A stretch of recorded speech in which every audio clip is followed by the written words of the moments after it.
welcome to Witchezz Brew with me, Dobbs, and it's the first instalment here on YouTube. Just a bit of lowdown, this is the mother conversation of everything to do with music, where we can frankly discuss music and artists and everything in between.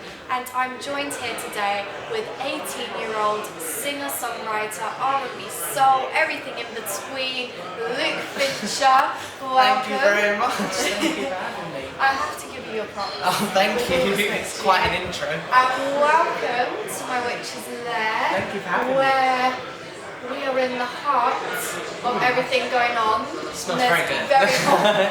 All conversations going on, and we're at the end of October. It's Halloween parties going on and such. And we're just going to get whipping up some questions within the cauldron. I have to keep whipping it, as otherwise they just Keep won't the smells be fresh. going. It's very nice. They just won't be fresh, will they? Yeah. So, first things first, down the rivers. I just want to get a sense of your musical journey. Yeah. Where did it all begin? Where did it start from you? Were you just like 4 years old and I want to be a singer-songwriter, or did it take a while for you to get there? Just give me a sense of how it all began and how it all kind of panned out from there to now. Yeah. Well, I didn't really start off wanting to be a singer. I actually, for the majority of my life, wanted to be a paleontologist. So that's like digging up dinosaur fossils, studying them, just learning about old prehistoric creatures. And it wasn't until year 6 where I was forced to play Joseph in the school play. My school made us all audition during break time. I just wanted to go out and play. And they made us come in, and I just sang a quick Destiny's Child song, and then I left. And then they I said, can I go and play? And they were like, yeah, sure. Came back in after break time, and they were calling out the names from the bottom row up to Joseph, and they didn't call out my name the whole time. And I was like, oh, okay, cool. So I'm just going to be in the choir, and I won't have to do much. And they got to Joseph, and they were like, the person who played Joseph is Luke, and I was like, what? Yeah, I can't sing. Like, what are these people thinking? So yeah, it was ever since then. I just kept on being forced into singing and just performing in concerts. Not forced as in like...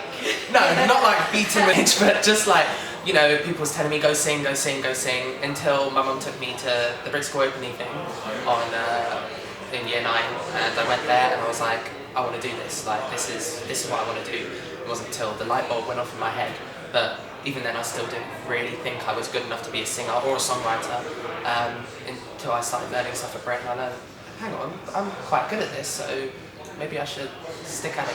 Yeah. Did you kind of know then that you wanted to be a singer and took it seriously? No, there was one summer, I think my first year of Brit, I went out busking, and the response I got from people in Brighton was amazing. Like, I was starting to get a name for myself. I got a nickname, Tape Player Boy, because it was a really old cassette player tape that I used to put my backing tracks into. But yeah, I started getting producers, like giving me their cards, started working with producers, and then I got gigged to support Rizzle Kicks at the Brighton Dome, which was amazing, and that opened so many doors. And now I have people know me in Brighton as the boy who sang with Rizzle Kicks, and so it's like it's definitely, since then I spend my time writing and coming up with ideas, creating choreography and filming music videos. So, yeah. So, now I would describe your style, and feel free to disagree with me on this because you're the artist, you know your sound, as sort of R&B, soul, kind of poppy at times. And there's been a lot of that recently with the likes of Sam Smith, Frank Ocean. And I just wanted to get a sense from you, within that style, how do you still keep it fresh and still keep it you? I think it's interesting you mentioned Frank Ocean, because he opened a big door for the LGBT community in R&B and hip-hop, because there wasn't really anyone who was out in, you had like Queen Latifah, but at the time when she was rapping, she wasn't really out. I think he definitely opened a huge door, but there's still room for people to come through that door. And I definitely think I can, because when I write, I'm not afraid to talk about, a guy, or talk about, sexuality and stuff, just because, when a straight person sings, then, no one is going to judge them for singing about, love, sex, all of this. So that should be the same for the LGBT community, I think, and definitely people say that's a good thing, perform live and stuff. So yeah, I definitely think that's one way in which I stand out. and also I think music speaks for itself quite a lot, and I've definitely developed a lot over the last couple of years. I want to move on to some of your music, and in particularly your music videos. For any of you who haven't seen Luke's videos, we've got Against the World, which is Worlds Luke. Apart. Worlds Apart. Yeah, Against the World is like the main lyric in it, so it's like... I've been listening to it before I came here, and that's what stuck out. It's always, for me, I always call it a different name for what it's actually on the video. And I'm exactly. like, And also you did a cover of Beyonce's Mine, which you did a video for, and they are in the links below. They're very, very story-based, aren't they? Yeah. Did you intend for them to be conceptual stories, and do you intend for them to go on further with the likes of Plan B and Kendrick Lamar doing mini films around their albums? Definitely. I think visuals and music they're like lovers. They're literally together. As soon as I write a song, I might not necessarily do a music video for it, but in my head I know I can see a story. So for Worlds Apart, for example, when I wrote it, I just finished reading this really like gripping tale in one of my X-Men comics, because I'm really into comic books, and it was these two gay characters, but they weren't a couple like at all. But it was just the struggle that they had being mutants and being gay, but they formed this sort of brotherly bond, and then one of them left, and it was just so heartbreaking for this character that when I started writing Worlds Apart, I was like, this is exactly, like, subconsciously I was already writing about this story, so I just interpreted it into something I'd gone through in my life, and then Worlds Apart came, but I'm sure people can watch that when when they see the video. But for mine, for example, when the Beyonce album came out in December, as my first listen, I was starting doing choreography, I was picturing this story, I ran down to the waterfall to where we filmed it, and I was like, this place is perfect, like it's like some old Indian jungle, and I was like, this is perfect to do this story, and I'm definitely going to keep that storyline running throughout my career, so everyone can look forward to seeing that character develop. Amazing. Because for me, conceptual albums is really where my heart's at, and when I first saw it, I was just like, I really hope he continues with this definitely. story. And he's even got a name. It's Kool-Aid. It's my name spelled backwards with an E with an accent on the end. So, like Beyonce. Yeah, exactly. I actually didn't even think of that until now as I said it. But yeah, definitely. You've written a lot of songs as you're a singer-songwriter. And I know you mentioned that you draw an inspiration from stories and stuff like that. Is there anywhere else where you draw inspiration for your lyrics, and how personal and meaningful are your lyrics to you? It sort of depends on how the songs come about, because sometimes as a musician I've learned you need to bend in a way to work with other people, so you can't always just have 100% control on what happens, but you can manipulate it so you can have as much control as possible, but don't tell no one. So when it's working with other people, I listen to what they've come up with. Usually I write all the lyrics. In fact, I don't think there's been a time when I haven't written all the lyrics. But if somebody's given me a track to write to, I sort of, what do I get from that? It could be a life experience, it could be something that I saw one time, or it could be anything. It literally could be anything. But most of the time I do draw from personal experience, just because it's easier to perform live, especially emotional songs, because it's much easier to perform and make the audience draw into you and sort of feel what you're singing about. But yeah, I have to give myself some boundaries, because there have been times when I've written songs and then I finish writing them and I sing them again and I'm like, I don't really need people knowing everything about me.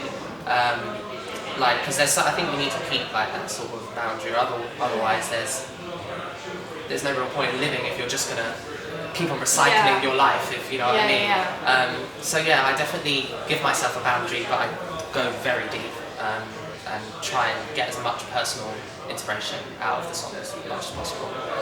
You have done quite a lot of covers. You're quite famous for your covers. One of my personal favourites is your Lana Del Rey Summertime Sadness cover. Now, do you find it easier when you perform the covers than, say, performing your own songs? And how do you go about choosing the covers to perform? It depends. I definitely find it easier to perform live anyway, my originals. because you know exactly where the song is at. There is no point of the song where you're like, wait, what happens here? Well, sometimes there is, but most of the time you know exactly where the song is. I know what I'm feeling for each lyric because I remember how I was feeling when I wrote it. With the covers, it sort of depends. So mine, for example, because of the story that was incorporated into it, I feel very personal to that song. It's probably my favourite Beyonce song, even though it's probably not a song where she's belting her vocals and showing her range, but it's my favourite one because it's so, just the lyrics are lovely, like they're beautiful lyrics. And then Summertime Sadness, the remix was out at the time where I started deciding I want to cover that song. And I listened to the remix and I was like, okay, I can see why it's it's at the top of the charts. But then I listened to the original and I was like, the original is amazing, like it's, again, beautiful lyrics. And I was like, I want to do a cover and slow it down and bring it back to the original. So definitely respecting what the original had, because the original was so much more deep than the remix. Even though the remix was amazing for what it was, as in it was a great festival tune. And I have to admit, I love the original. It's because you definitely listen to the lyrics when songs are slower, even though you can when a song is slower and you feel the emotion in someone's voice. So when you listen to the lyrics more. So I really wanted to appreciate her version of the song. Well, you've also given me some tracks for a mix, which will be available to download on my blog, Witchezz Brew. And these are songs or artists that mean something to you, have kind of helped your journey along the way. And I've got a list of them. And we're going to have a little bit of a discussion about them because there was one track that stuck out in particular that I really wasn't expecting. Oh, right. I don't know which one that is. So I have to ask you. Evanescence, Going Under. Explain, because I really wasn't expecting that. When you gave it to me, I was just like, okay, Luke.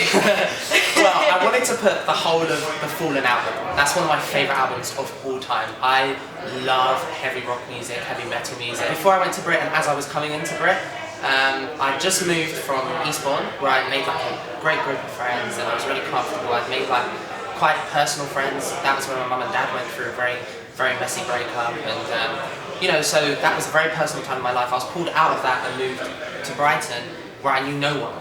And so I sort of found like this sort of, I don't know, like sort of place with rock music and all that sort of songs talking about isolation, all of that. And because I had a really high voice, Evanescence was like the only artist I could sing, so I loved Evanescence, like, and still love, even though they're kind of on a break at the moment, but I know the whole of that album, and the open, like, I love Evanescence. Really awesome, so I really wasn't expecting that. I really wanted to like be like, what does this mean? Like I love Paramore as well, and who else? Like Korn and Seether and Slipknot and Bullet for My Valentine.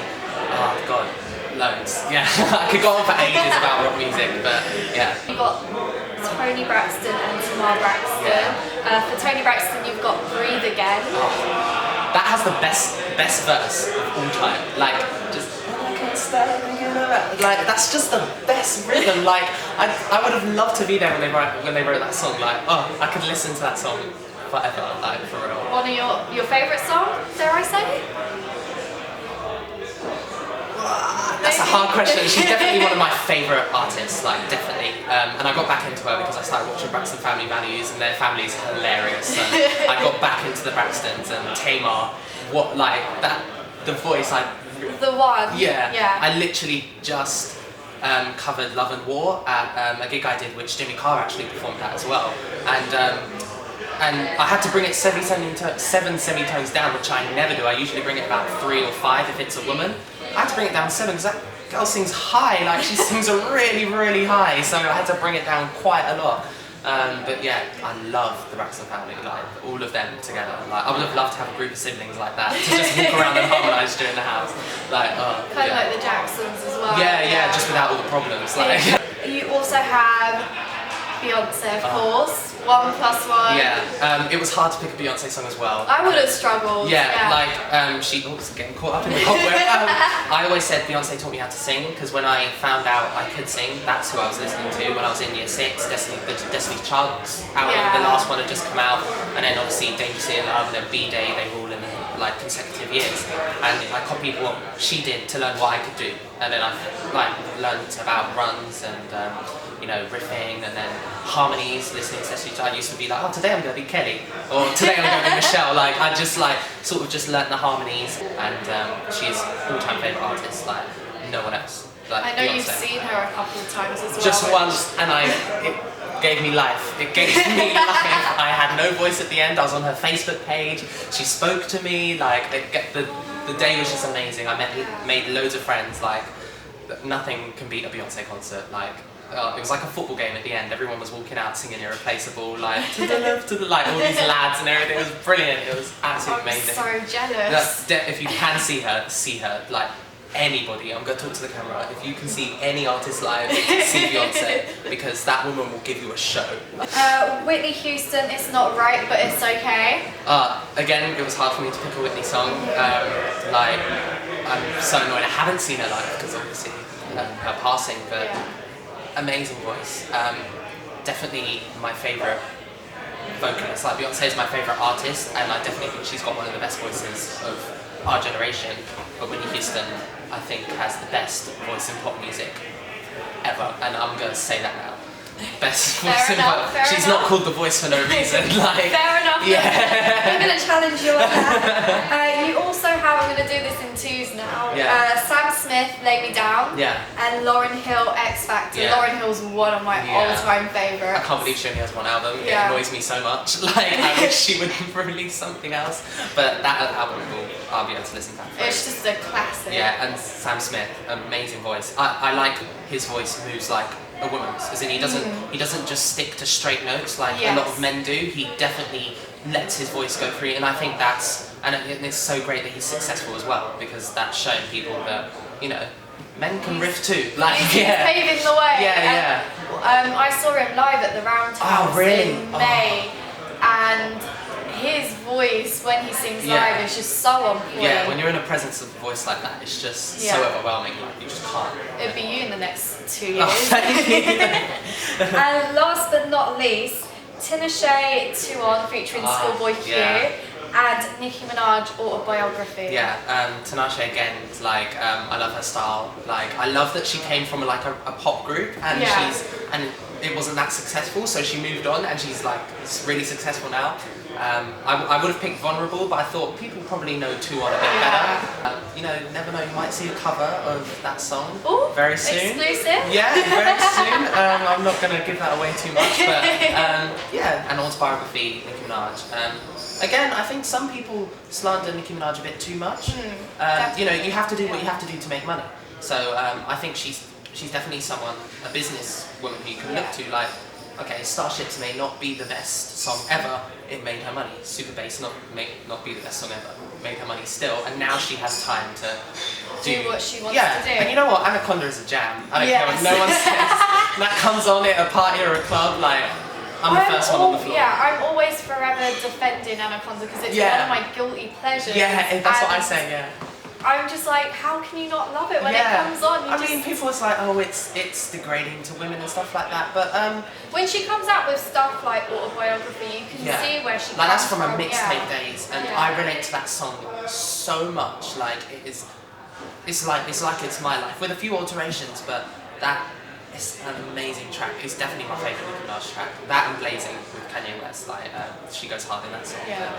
One of my all-time favourite verses from her is Monster. Yeah, definitely. And I love the new Flawless remix with Beyonce. Definitely. Like, that gave me life as well, because I was like, two people I love coming together and doing an amazing project. Thank you so much, Luke, for joining me today. Oh, thank you for having me. Where can we find you? You can find me on SoundCloud, Twitter, Facebook, Instagram, and YouTube. I always forget like all of them, so I have to like count them out. But yeah, you can find me. All of them are linked below. And have we got any exclusives on an EP or some tracks? I've got a track out at the moment called and the music video is out at the moment. So you can check that out on YouTube. And then an EP should be coming out very shortly. If not, it might already be out. Keep an eye out. Yeah. Thank you so much once again. Thank you so much.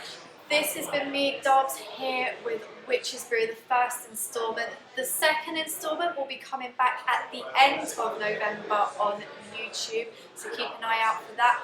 But if you want a bit more Witchezz Brew in your life, then make sure you head to the website www.witchezzbrew.com, or you can check me out every Friday doing my radio show over on breaklondon.co.uk, 8 PM to 10 PM. Once again, it's been amazing. Thank you so much, Lou. Thank you. You're welcome. Bring the kicking like whoa with the flow. You already know I'll be kicking and screaming. Down ready for more. You put the O's in my notes, whistle in my throat, soaring and scoring. Boy, you got this like you're blowing a nose. But we're still gonna be needing more tissue though. I find it hard to believe that I'm still in your home. It's like 9 in the AM and I'm begging for more. You just made me write the dirtiest metaphors I have ever wrote. Baby, don't you dare change it. You got me going crazy.